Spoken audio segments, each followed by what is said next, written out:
थोड़ी देर बाद वो दोनों प्रीस्ट वो दूसरे प्रीस्ट को कह के जाते हैं तुम यहीं पर रहना और इसको 3 दिनों तक बिल्कुल भी खाना और पानी नहीं देना, क्या ये क्लियर है? वो कहता है जी और एक्सलेंसी। लेकिन तब वो भी उनको छोड़ने के लिए जा रहा था तो तब थेस्लेट उस जेल में अकेला था, लेकिन तभी पीछे से छुपकर उसको उसके दोनों दोस्त देख रहे थे, हेस्टियो और इफाइल। लेकिन उनके जाने के बाद ही वो कहता है ओए हेस्टियो जल्दी करो वो चले गए हैं। तो वो कहता है चुप रहो आवाज कम करो। लेकिन तभी वो लोग उसकी जेल के सामने आ गए थे। वो कहते हैं थेस्लेट क्या तुम ठीक हो? दूसरा कहता है बिल्कुल, तुम्हारा नया कमरा तो बहुत ज्यादा कोल्ड लग रहा है। तो थेस्लेट कहता है हेस्टियो इफाइल तुम लोग यहाँ पर कैसे आ गए? तो तब इफाइल कहता है तुम इस बात की फिक्र ना करो और ये रख लो, जब वो लोग ना देख रहे हो ना तो इसको यूज कर लेना, ठीक है? ये ब्रेड इसका टेस्ट तो अच्छा नहीं है लेकिन ना होने से तो अच्छा ही है ना। तो वो कहता है थैंक्स इफाइल। लेकिन तभी इफाइल कहता है फिर भी मुझे बताओ क्या सब कुछ ठीक है? तो हमारा थेस्लेट कहता है क्या मतलब? वो कहता है मेरा मतलब है कि वेटिकन वो तुम्हें एक्सक्यूज की वजह से पनिश किए जा रहा है, हालांकि पूरी सिटी में सबसे जाने तुमने ही बचाई हैं। तो थेस्लेट कहता है मैं ठीक हूँ। तो इफाइल कहता है देखा तुम तो हमेशा से ऐसे ही थे। लेकिन तभी हेस्टियो वहां से उसको देखता है। वो कहता है वेटिकन बस अपना गुस्सा तुम पे निकाल रहा है। तो हमारा हीरो कहता है क्या? तो हेस्टियो कहता है ये पहली बार नहीं है कि तुमने चर्च की गाइडलाइन को फॉलो नहीं किया, स्पेशली जब हेरेटिक्स को एग्जीक्यूट करने की बारी आती है। तो हमारा हीरो थोड़ा सा फ्लिंच करता है। तो हेस्टियो कहता है तुमने पहले भी बहुत सारे लोगों को मारने से मना कर दिया था, इसी वजह से वो लोग तुम्हारे पीछे पड़े हुए हैं, क्योंकि तुम ये बात जानते हो कि तुम इकलौता स्टिग्मा बैरियर हो जिसने अभी तक किसी हेरेटिक को मारा नहीं है ना? तो हमारा थेस्लेट कहता है हेस्टियो क्या तुम्हें लगता है कि वो लोग इवल है? तो हेस्टियो कहता है मुझे उनके बारे में नहीं पता, लेकिन वेटिकन ये बात जानना चाहती है कि तुम उन लोग के साथ हो या फिर नहीं, और वो लोग ये बात पता करके रहेंगे। तो हेस्टियो थोड़ा परेशान हो गया था। लेकिन तब वो अपने हाथ में उस खाने को देखता है। वो कहता है मैं, लेकिन तभी उसे हमारी अलर्ट किया रहती है जो कहती है मैं हमेशा तुम्हारी साइड पे रहूंगी। तो तभी वो उस खाने को देखते हैं। वो सोचता है क्या मुझे फिर से उसकी याद आ रही है? तो तब इफाइल कहता है क्या हुआ है? तो हमारा हीरो कहता है नहीं कुछ नहीं हुआ। लेकिन वो सोचता है क्यों, आखिर क्यों? जब भी मैं डाउन या डिप्रेस होता हूँ तो मैं तुम्हें क्यों याद करता हूँ? और तब वो हमारी एलेट को याद करा था। वो कहता है एलेट, लेकिन दूसरी तरफ हमारी एलेट वो अपना काम करी थी। वो कहती है क्या आप मुझे ढूंढ रहे थे? तो वहां पे उसका फादर था। वो कहता है बिल्कुल, तुम्हारी मॉम और मैं पिकनिक के लिए जा रहे हैं, तो क्या तुम हमें ज्वाइन करोगी? हमारी उन कहती है पिकनिक के लिए? नहीं डैड मुझे काम करना है और इसके अलावा आप लोग अपनी डेट खुद ही एंजॉय कीजिएगा। तो उसका डैड कहता है डेट? अच्छा ठीक है तो फिर मैं चलता हूँ, ठीक है तो तुम स्टडी से ब्रेक ले लेना। वो कहती है ओके। लेकिन तब उसका डैड चला जाता है। तो हमारी अपनी बुक बंद करती है और तभी वो उठती है और कहती है सिस्टम मुझे स्काई स्क्रैपर टावर तक ले जाओ। और तभी उसके सामने वो टावर आ चुका था और उसने अपनी तलवार भी पकड़ ली थी। तो तब आगे बढ़ने लगती है। वो सोचती है मैंने अपना सारा का सारा फोकस स्काई स्क्रैपर टावर की तरफ देना शुरू कर दिया है और अब तक तो मैंने आगे वाले फ्लोर भी पार कर लिए हैं, लेकिन 101 फ्लोर के बाद से बहुत ज्यादा मुश्किल हो गया था। कभी कभार तो मॉन्स्टर इतने ज्यादा डेंजरस होते थे कि मुझे पूरा पूरा दिन लग जाता था, लेकिन उसके बाद तो मॉन्स्टर और भी डेंजरस होना शुरू हो गए और मुझे 2 दिन लगना शुरू हो गए।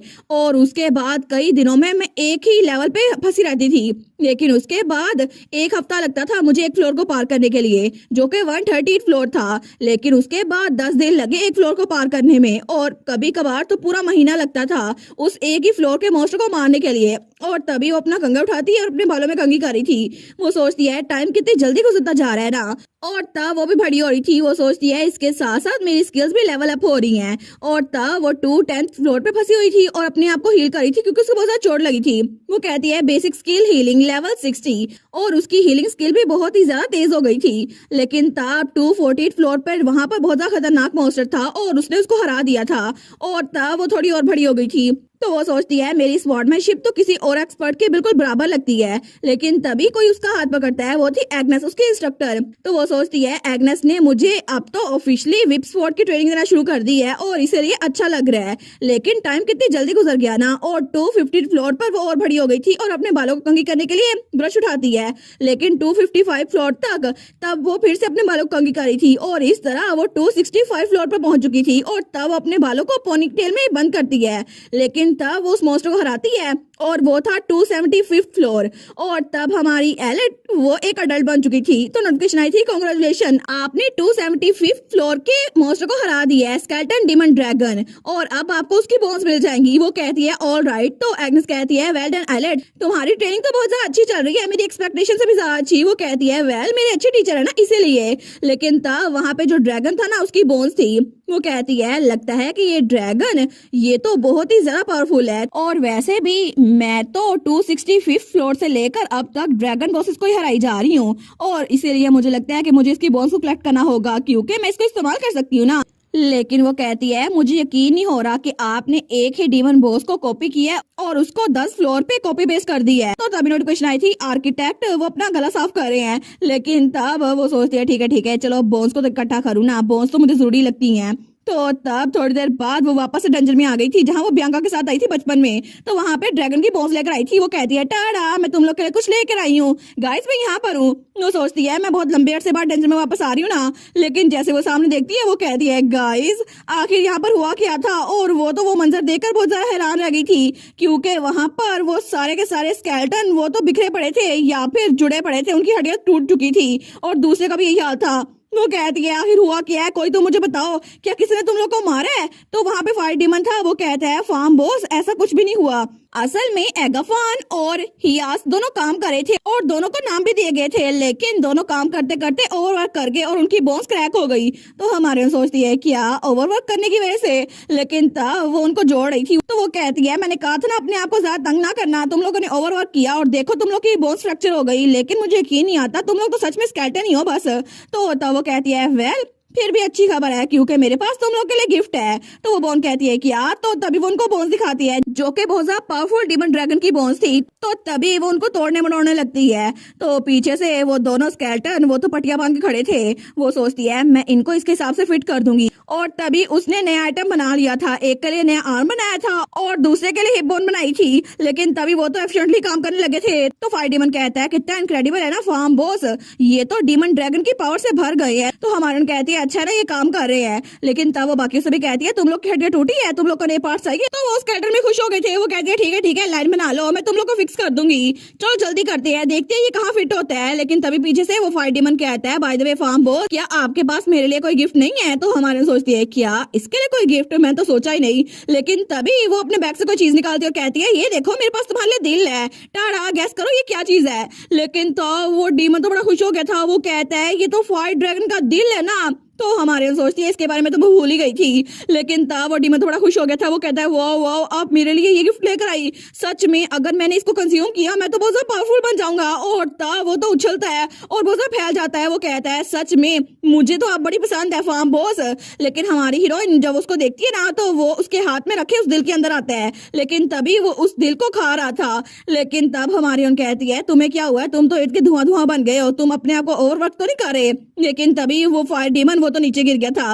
वो कहता है नहीं मुझे लगता है मुझे नींद आ रही है। हमारी उन कहती है लगता है कि ओवर ईट हो गया तुमसे।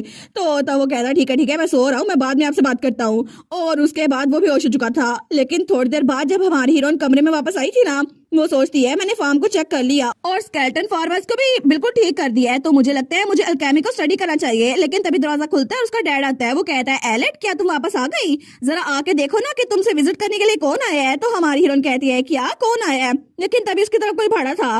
वो कहती है ओ सच में तुम वापस आ गए। और वहाँ पे उसका भाई था प्रिंस, जो कि बड़ा होके तो बहुत ही ज्यादा हैंडसम लग रहा था, और ये तो मुझे थैसलेट से भी ज्यादा हैंडसम लगता है। मुझे लगता है कि इसको मेल लीड होना चाहिए था, थैसलेट को नहीं, जितना ये हैंडसम है। लेकिन तब वो कहता है हे एली मैं वापस आ गया। और तब थोड़ी देर बाद वो लोग बाहर अपनी स्वॉर्डमैनशिप की प्रैक्टिस कर रहे थे, लेकिन तभी किसी की तलवार उड़ती है और जमीन पे गिर जाती है, और वो उसके भाई की तलवार थी। वो कहता है तुमने तो सच में बहुत ज्यादा मेहनत की है, तुम्हें तो हराना बिल्कुल इम्पॉसिबल लगता है एली, ऐसा लगता है कि तुम पूरे कॉन्टिनेंट की सबसे फाइनेस्ट स्वॉर्ड मास्टर हो। तो हमारून कहती है तुम तो मुझसे हारी जा रहे हो, हालांकि मैं तुमसे छोटी हूँ, लगता है कि नाइट अकेडमी में तुम ट्रेनिंग नहीं करते। तो प्रिंस तलवार उठाते हुए कहता है बस कर दो, तुम मुझे एम्बैरस कर रही हो। लेकिन तब वो कहता है बाय द वे क्या तुमने सुना कि यहाँ पर होली किंगडम में एक बहुत ज्यादा हाईली स्किल्ड स्वॉर्डमैन आया है? तो हमारी कहती है होली किंगडम में? वो कहता है बिल्कुल, लेकिन शायद तुम्हें याद नहीं होगा, बहुत साल पहले जब तुम छोटी थी ना तब तुमने उसकी जान बचाई थी, उसका नाम था थैसलेट आर्जेंटा। तो हमारी सोचती है क्या थैसलेट, लेकिन तब वो लोग वहाँ बैठ गए थे। तो वो कहता है रिसेंटली मैंने सुना है कि एक एस क्लास का डंजन ओपन हुआ था, लेकिन फॉर्चुनेटली वेटिकन के रेडर्स वहां पर गए थे और वहां पर तो बहुत ज्यादा तबाही मच रही थी, लेकिन वो डंजन तो बहुत ज्यादा खतरनाक था। वहां पर तो बिल्कुल सब कुछ खत्म होने वाला था, लेकिन अचानक वहां पर कोई आया, वो था थैसलेट आर्जेंटा, और उसकी आने की वजह से सब कुछ ठीक हो गया। उसने अपनी तलवार वहां पे फेंकी जिसके अंदर डिवाइन पावर थी और उसने उस फोर्ट्रेस को बिल्कुल तबाह कर दिया। तो हमारे सोचती है सच में टेस्लेट के पास इतनी पावर तो होगी, अब तो वो बहुत स्ट्रॉन्ग हो गया होगा, है ना, बिल्कुल जैसे नावल में था। लेकिन इसी वजह से तो वो अपने नावल का मेन लीड था। तो हमारी हीरोइन बड़बड़ाते हुए कहती है वो तो बिल्कुल एक हीरो है। तो उसका भाई कहता है क्या, लेकिन तब वो कहता है मगर बात यह है कि कोई भी उसको हीरो की तरह ट्रीट नहीं करता तुम्हारे अलावा। वो कहती है लेकिन क्यों। तो प्रिंस कहता है क्योंकि उसने जो फोर्ट्रेस उसको तबाह किया था ना, उसके फ्रैगमेंट पूरी सिटी पे गिरे थे लेकिन किसी को चोट नहीं आई। फिर भी मर्चेंट और बाकी लोग कंपनसेशन मांग रहे थे और इसी वजह से सबने कहा कि प्रॉपर्टी का डैमेज हुआ है और वही भरे। तो हमारी तो बड़ी फ्रस्ट्रेटेड हो गई थी। वो कहती है क्या उसने सबकी जान बचाई और सब लोग उससे कंपनसेशन मांग रहे हैं, आखिर उनको कोई तमीज है भी या नहीं और कोई कानून है या फिर नहीं। लेकिन उसका भाई उसको देखता है, वो कहता है आई एम श्योर अगर वो तुम्हारी ये सारी बात सुनेगा ना तो वो खुश हो जाएगा क्योंकि किसी ने भी उसकी कोई तारीफ नहीं की। तो हमारी उन कहती है अच्छा, लेकिन तभी दूर से लॉर्ड रॉम्बी उसको बुला रहा था। वो कहता है प्रिंस आ जाओ स्पोर्ट्समैनशिप की प्रैक्टिस करते हैं। तो तब प्रिंस कहता है ठीक है अब मैं चलता हूँ। ओ हाँ, मैं तुम्हारे लिए मैक्रोन्स लेकर आया था कैपिटल के फेमस शॉप से, तो बाद में हम इसको इकट्ठे खाएंगे, ठीक है। वो कहती है ठीक है। तो तब उसका भाई वहां से जा रहा था लेकिन वो सोचती है मैक्रोन्स, बिल्कुल मुझे याद है कि जब मैं पहली बार मेल लीड से मिली थी ना तो तब मैंने उसको मैक्रोन दिए थे लेकिन तब तो वो ब्लश कर रहा था और वो तो एम्बैरस हो रहा था, हालांकि उसे भूख भी लगी थी, फिर भी उसने मुझसे मैक्रोन नहीं लिए थे। वो सोचती है पता नहीं मुझे उसके बारे में बहुत ज्यादा फिक्र हो रही है, हालांकि मैं वहां जाकर उसकी जिंदगी में दखलंदाजी नहीं कर सकती और जब तक मैं 20 साल की नहीं हो जाती ना तब तक तो मैं ट्यूटोरियल पीरियड में हूँ और मैं दोबारा वहां जा नहीं सकती और इसलिए मुझे लगता है कि मैं उससे बहुत देर बाद मिलूंगी। लेकिन अगर ऐसा हुआ ना तो तब तक के लिए मुझे अपनी प्रॉब्लम से फोकस करना होगा। लेकिन तब वो गहरी सांस लेती है और सोचती है फिर भी मेरा दिल कर रहा है कि मैं उससे मिलूं, पता नहीं हम दोबारा कब मिल पाएंगे लेकिन फिर भी मैं उससे मिलना चाहती हूँ। और इसी के साथ ये वाला पार्ट यहीं पर ख़त्म। तो आप लोग बताइएगा आप लोग को ये पार्ट कैसा लगा और वीडियो को लाइक और चैनल को सब्सक्राइब लाजमी कीजिएगा। बाकी वीडियोस का लिंक भी स्क्रीन पर नज़र आ रहा होगा तो काइंडली उनको भी चेकआउट कर ले। और thank you so much for watching my videos. Stay safe, bye bye.